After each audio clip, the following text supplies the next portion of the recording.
People always wonder what you're thinking about when you sat in a life drawing class. Everything really, isn't it? From what to have to dip for dinner, bits of poetry, trying to remember things, meaning of life, the weather. It's ironic that the happiest time of year to take your clothes off is just at the end of term. And then you have to spend all summer with more clothes on than you had in your working life. Funny working people looking at you and you're looking at them. And I suppose we wonder what they're thinking as well. Hopefully about their work, I suppose. Nice to work in a room with a view. Nice to see the trees come into leaf and see the birds and things, yeah. Funny thing to do for a living. I always used to fidget and be told off in school. Always swinging my feet and tapping and talking. So it's odd now to sit still and say nothing. Don't know how that came about. Years of sitting on one's backside reading, I suppose. Pity we can't read when we're working, really, but I suppose turning the pages over. And maybe your face would be expressive as well if you read something gripping. I do learn some interesting things, mind. That number, how it goes on about, and all creation's got that number in it. Is it phi or something like that?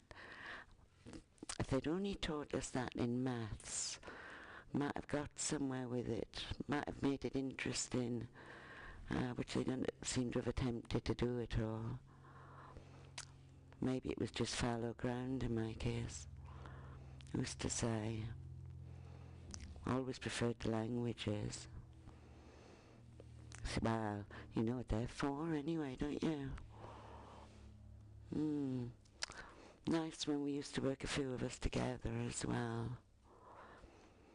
People think you've got to be really vain to be a life model, but they should just see some of the drawings, that's all I can say. I think the reverse is true. Odd, mind, when sometimes a really bad drawing can just capture an expression on your face that you know was there. There used to be a drawing of Angela used to hang up in the hall, and her face so clearly said, God, when is this going to end? Is it 4:30 yet? That it didn't even need a balloon for her mouth. And there was one of me and Dave the other day when Mrs. Disgruntled wasn't a word. But then some days you're quite cheery.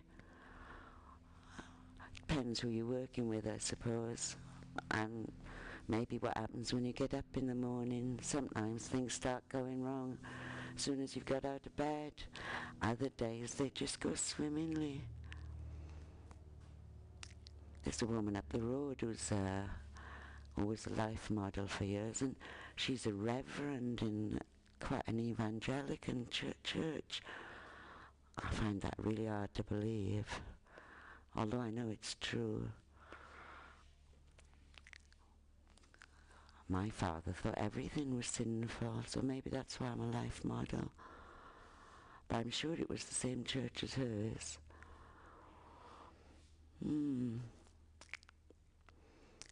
An end of term now. Long summer holiday. Hope the sun shines.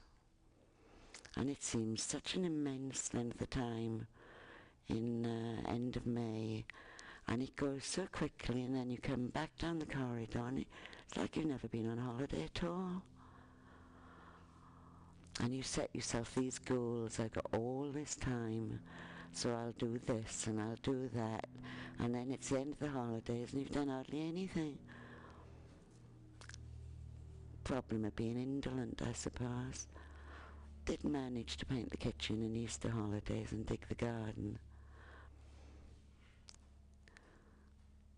But still, it was a nice May. Last year it was wet and cold and nothing would grow. But everything's quite pretty this year. I have to get a puppy. I haven't got a dog I can take for a walk now Lola's so old.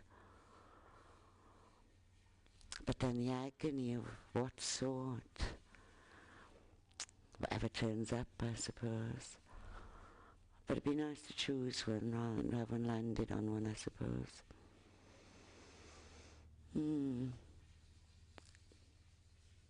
Doesn't feel like work ends after this, really, I suppose.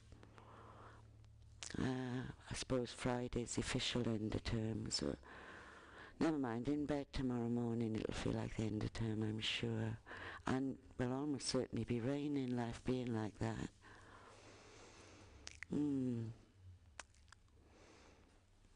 Looking forward to going out, long days, long evenings, nice sunsets, things growing. Winter holidays aren't much fun really, are they? You know, much more sedentary, more hunkering in, reading, and Christmas holidays all taken up at Christmas. It's a shame really when you don't like it much. Why can't we have it in the summer like the Australians? Have it on the beach. Everybody be in a better mood. Wouldn't have to invite people who didn't want. Everybody says, what are you doing for Christmas? And people say, the wife's mother's coming in tones of doom. So maybe most people don't really like it. Still wicked to think of Christmas when we're still in May.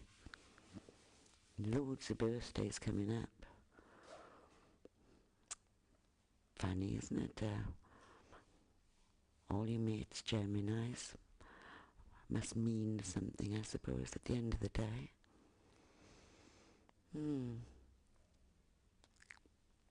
Funny to be older, really. Never thought one would get older when one was 20 odd. Thought it happened to other people. I remember reading that book,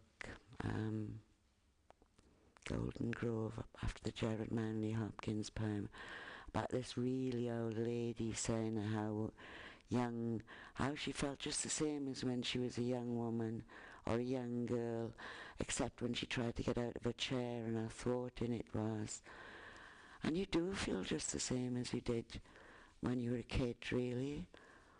Sometimes bopping down the road in a good mood, if somebody were to ask how old you were, you might say 23 or something, and then with a hideous shock realise, no, far from it. Odd to think that all these miserable old trouts on the bus feel as though they're 17 as well. But maybe they don't. We've had our summer now, they say. How can you live life thinking that? Always looking for things to be over. Never satisfied. It is possible just to be happy because the sun is shining on you, isn't it? Not so easy in the winter. Well, when it doesn't really. Nice, bright, crisp days.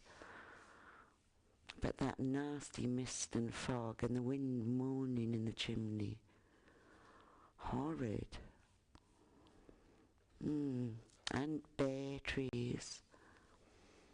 And Whitford sands in the winter. Having your face flayed off you. Dreadful. Well,